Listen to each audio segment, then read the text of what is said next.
สบายดีสวัสดีพ่อแม่พี่น้องเนาะมือนี่นะพี่น้องนุ่นกับพาพี่น้องเนาะเข้าป่ากันอีกแล้วนะพี่น้องมือนี่ก็คือเฮาพากันมานาเนาะมือนี่ก็ฝนตกคือเก่าเนาะตอนกลางคืนน่ะฝนตกหนักพอสมควรนะตื่นเช้ามาก็คือเหมือนเดิมออกแดดหน่อยนึงแต่ว่าแดดบ่แห้งแต่ว่ามื้อนี้น่ะนุ่นกับอีแม่เนาะสิพาพี่น้องเนาะเข้ามาเบิ่งสวนกล้วยเนาะอยู่นาซึ่งสวนกล้วยอยู่นานี่พระเจ้าว่าควายมาเข้าเนาะควายจากมันงัวบูฮูเลยของคนอื่นบ่แม่นของเฮาเนาะคือมาเข้าสวนหั่นจักเพซำใดกับบูฮูแต่ว่ามีแต่คนอันคนที่หวังดีนั่นแหละคนที่ไปมาเนาะเรามาเห็นแล้วก็ให้เฮามาเบิ่งสภาพว่าเป็นจังใดเนาะตอนนี้ก็คือนุ่นกับแม่เดินทางมาฮอดนาเป็นที่เรียบร้อยเนาะมาฮอดกลางห้วยน้ำนี่เนาะแล้วก็ว่าสิพากันเข้าไปเบิ่งไปถึงว่ากล้วยเสียหายปานใดเนาะซึ่งมันบ่แม่นงัวเฮาเนาะบ่ว่ามันงัวไผแล้วก็พระเจ้าว่ามีอันเขาม่างเล็กน้ำนะม่างเล็กน้ำที่เขาแปลงนะม่างเล็กน้ำแล้วก็ปล่อยงัวควายเข้ามาเนาะควายมี4ตัวงัวบ่อยากจักตัวสิพากันเข้ามาดูก่อนมาหอดนาแล้วบรรยากาศดีสุดๆพี่น้องเงียบสงบดีช่วงนี้นะห่างจากมลพิษเนาะเพราะว่าฝนตกตลอดตอนกลางคืนคือฝนตกเช้ามาก็คือฟ้าบดจังสีเนาะอากาศดีเย็นครับโอ้มันดึงกล้วยให้ดูไกลเลยเห็นเนาะโบเสียหายน้อยหลายสำใดเพราะว่าคือกับแม่ให้มามื้อนี้รถเมื่อพากันมาถางหญ้าอยู่ถึงคูเนาะพอฝนเริ่มตกแล้วก็เริ่มมีหญ้าปงให้งัวแล้วเนาะที่ทุ่งนาก็คือว่าสะอาดขึ้นเมื่อฝนตกมาผักหลายผักแกบดิดอกเหลืองๆนี่เป็นผักหลายเมื่อแรงเก็บเนาะมาสุกโอ้ยงามส่งก่อนยังบ่งามทำนี่ดินั่นเมียขาเคอีกมาตามบ้านเนาะบ่มาก็อยู่เฮือนคือเราว่าแหละอยู่ก็คือว่านักย่างมาตามบ้านเขามั่งเล็กหนามนะคันเขาบ่มั่งเล็กหนามนี่บ่มีดอกงัวควายสิเข้าไปอันสวนกล้วยเพราะว่าเขาล้อมเล็กหนาม4 เส้นเนาะแล้วก็ยังมีล้อมอยู่แคมอีกเนาะ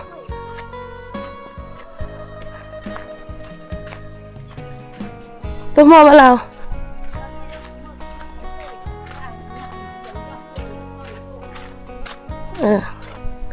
ไปบังงัวอยากพลาเนาะยังงัวยังยากเลยฝนตกเมื่อคืนปีอยากซุ่มยังสิพี่น้องตอนนี้คือนุ่นกับแม่เรายางขึ้นไปหอดเทิงปลาพี่ว่าสิพากันไปเบิ่งสวนกล้วยนิดนึงแต่ว่าพี่แม่ว่าค่อยมาเบิ่งตอนแรงเนาะเพราะว่าเข้ามานี่ก็อยากสายที่มาทางตรงนี้มันแล้วหน่อยนึงว่าซั่นเด้บ่แม่นทางอื่นดอกเด้ทางหญ้าจุนี่แหละหญ้าว้ายหญ้าหยังเนาะงัวเฮาอยู่แถวเทิงนี่ซื่อๆนี่ตลอดนี่ก็อยู่ทางนี้มาอยู่แถวเทิงนี่เนาะมันรีอยู่ป่าแต่ว่านุ่นกับแม่สิมาทางมันหญ้านี่เนาะพากันมาทางเฮ็ดเวียกแบบนี้เนาะพี่น้องเอ้ยยามมาดูแลงก็มาถางหญ้าน้องบวชระบัดหญ้าในย่านแต่มันสีบ่ออก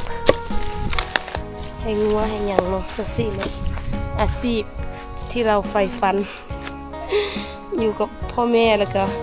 มาเฮ็ดเวียกทุกมื้อตอนนี้ก็คือนุ่นกับอีเมลเนาะทางมาระยะหนึ่งก็ได้ประมาณวงกว้างเลยแหละดิทางขึ้นมาตามเรียบตามห้วยน้ำนี่เนาะหญ้าตึบเนาะเป็นหญ้าที่แบบว่าตัดกับบ่ได้เนาะตัดกับยังตึบคือเก่ามันงามมันน่ะจะงัวเด้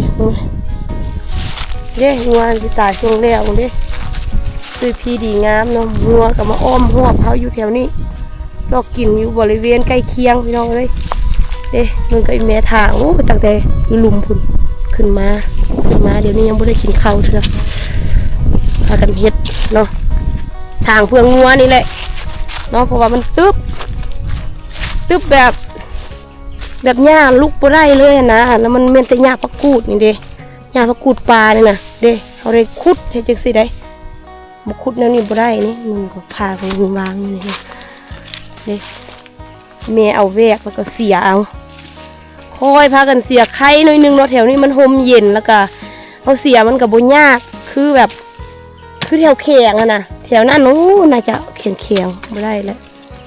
ใครนึงเนาะลมเย็นดีเฮ้ยนี่ตุดตระเหมะเดี๋ยวเลย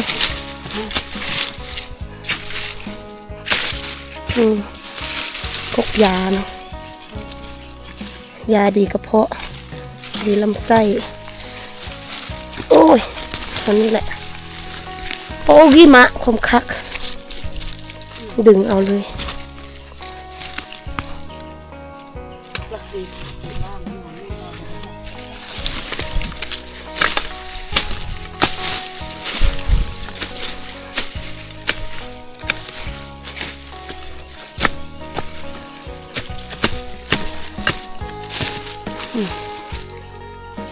จวบจะใส่เก็บเลยใบอันโกกมักซีมนะพี่น้องมันดีอันกระเพาะเรียนพวกลำไส้เนาะเวลาเราเจ็บลำไส้อย่างนะอันนี้แหละเอาไปตาก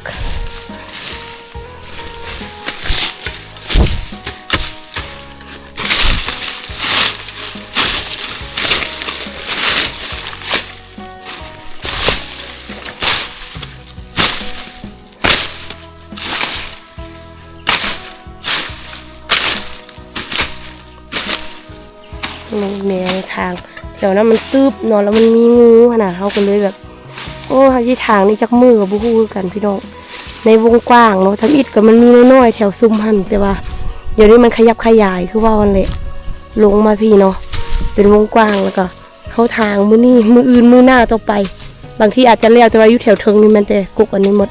กุกพักกูดปลาพี่น้องเนาะเด้แม่ไปทางเนาะไปตามห้วยน้ำแถวนั้นเป็นป่ามังแนงอีกแต่ไข่บอลเท่าทางนะพี่น้องมันห่มเอามันหมดดิห่มสบายท่านโอ้อยู่แถวกลางมันแดดมันไม่ได้เนาะขออนุญาตทำงานต่อก่อนอันนี้ก็ได้คุดเอา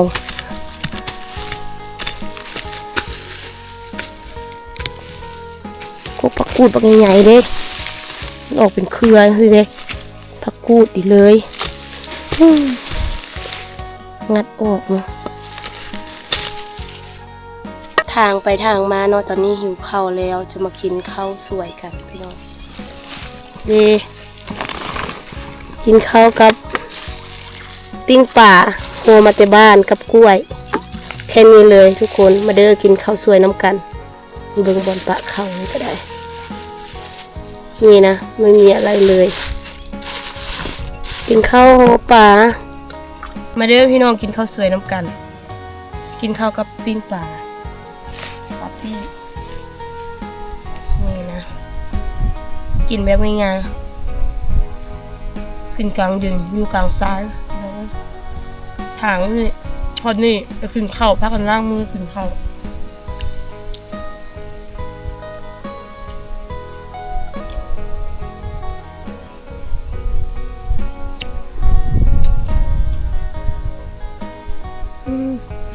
เย็นดีครับหอมอีกเนาะ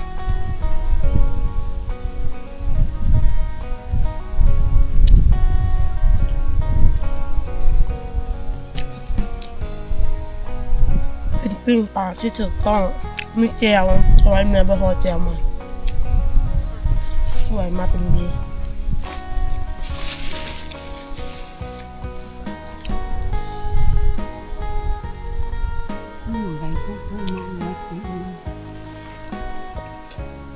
ข้าวบังวะ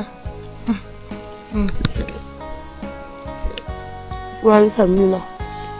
หลังจากที่กินข้าวแล้วเนาะนุ่นกับอีเมกะพากันเสียมาหน่อยหนึ่งเนาะโมเมนต์น้อยแล้วตอนนี้น่าจะประมาณ3 มื้อปลายแล้วเนาะนุ่นก็เลยว่าสิพาพี่น้องเข้าไปซอกยูซอกกินยู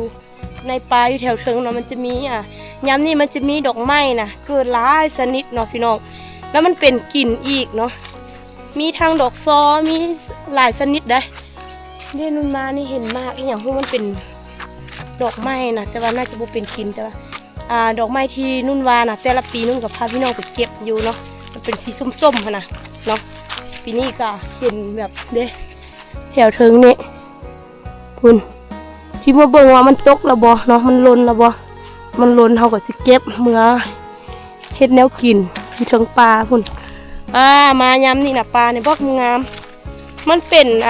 คือคล้ายๆคือดอกซากุระดอกไม้อันนั้นนะสีขาวๆนะหลายเต็มปลาพี่น้องที่พอมาเมื่อวานนี่เราก็ตัดเนาะ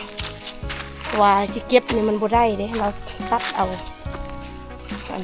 นั่นเนาะกกหนึ่งเอาเมื่อซุปบักแซ่บๆมันนี่มาสอบอีกเนาะแต่ว่าบุเมนที่ดอกไม้ชนิดเดียวตัวนี้เป็นสีส้มเนาะเดี๋ยวพาพี่น้องมาเบิ่งแถวเทิงเบิ่งมีบ่ลนบ่น้อเนาะตอนนี้นุ่นยางเข้ามาในป่าแล้วพี่น้องเป็นป่าที่ลึกแล้วก็ค่อนข้างตึกเลยเด้ดอกไม้นุ่นวาน่ะเห็นแต่สีส้มๆที่เทิงพุ่นแดดยังตองอยู่เนาะเด้โหตกแถวนี้เยอะมากคิดว่าจะบ่ได้กินนุ่นวาน้ำแม่เนาะกายโอ้ยกินลมเขามาสอบเก็บกินนี่ยากเด้อถ้ามันกายยามดิโอ้ยกำลังตกเต็มป่าพี่น้องเอ้ยซ้ำสิเก็บเนาะเว้ยต้นมันมีเทิงคุณต้นบักสูงมันคล้ายๆดอกแคน่ะเวลาเขาซุปกินนะมันจะมีรสชาติที่ขมแซ่บพี่น้องเนาะเด็ดหลายแค่หลายว่าเก็บมือซุปเนาะเฮ็ดเวียกแล้วก็มาซอกอยู่ซอกกินเนาะบ่แล้วก็แรงเขาก็มาซอกอยู่ซอกกินไว้ที่ไปเก็บผักแล้วแต่ว่าเขาได้ดอกอันนี้เขาบุกเก็บแล้วผักเนาะอันนี้แสบกว่าเก็บหอยใบตอง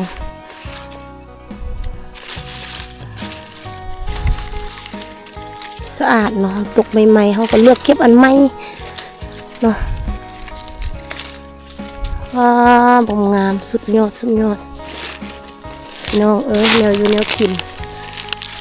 ดูเต็มปลา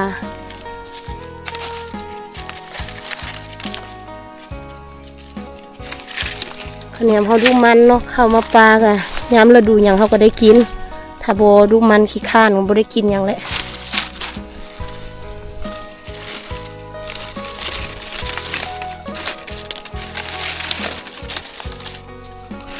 รสชาติแบบอันกินมันค่ะมันบ่หอมแล้วก็รสชาติเนี่ยมันจะออกขมคือดอกแคปลาได้เนาะแต่ว่าดอกนี่จะงามกว่าดอกแคปลามันแบบเป็นซอแบบนี้เลยรักมาก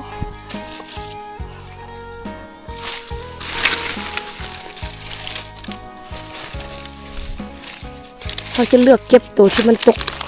อันหากระตกสันซะเนาะตัวมันตกแฮวมันไม่ต้องเก็บเนาะโอเคเก็บแป๊บเดียวนะได้ประมาณนี้พี่น้องน่าจะพอกินแล้วแหละลายแล้วเนาะเอาไปกินลายเอาไปไว้ลายมือมันก็แฮวเนาะอยากกินย้ำไหนค่อยมาเก็บเอานี่บักงามมันจะแซ่บสุดแล้วก็นุ่งกับชิมาตัดต่อเอาต่อกับบ้านเท่าไรก็มีแต่ใส่ถุงน้ำเพราะว่ากระเจ้าอยู่ฝั่งนั้นกระเจ้าก็ร่วมเนาะว่ากระเจ้าก็ปลูกยางนะเป็นเจ้าของเดียนปลูกยางนั่นแหละอยู่ทางลุมพุ่นเนาะแล้วเขาขึ้นมาถึงตอนนี้อีเมย์ยังเสียหญ้าอยู่แต่ว่านู่นน่ะตัดตองตัดหยางแล้วก็กะสิพาอีเมย์กลับบ้านเนาะเพราะว่ากลับเลี้ยงพูดกับบ่ได้เนาะเพราะว่าช่วงนี้ก็มันกลับแล้วมันมืดไวนะเมื่อยังจิเมื่อเกือบเป็ดเกือบไก่เฮ็ดเวียกอยู่เพราะอยู่สวนพุ่นยังลายชนิดเด็กอีเมย์ยังถางหญ้าอยู่ลุมเลยแต่ว่านุ่นตัดตองแล้วก็สิพาเรากลับแล้วเนาะถือว่ามื้อนี้ก็บ่มีหยังหลายเนาะนุ่นก็ได้พาพี่น้องเนาะมาเฮ็ดเวียกกิจวัตรประจำวันของเฮาเนาะมื้อใดบ่ไปเฝ้าเป็ดเฝ้าไก่อยู่พุ่นเนาะก็ต้องได้มาถางหญ้าเนาะถางหญ้าให้งัวอยู่สวนงัวเพราะว่ามี2บ่อเนาะอยู่เทิงหันมันจะเลี้ยงน้อยนึงแต่ว่าอยู่ลุมก็คืออยู่นาเฮานี่แหละเฮาจะเลี้ยง หลายเป็นพิเศษหน่อยนึงอยู่นี่ก็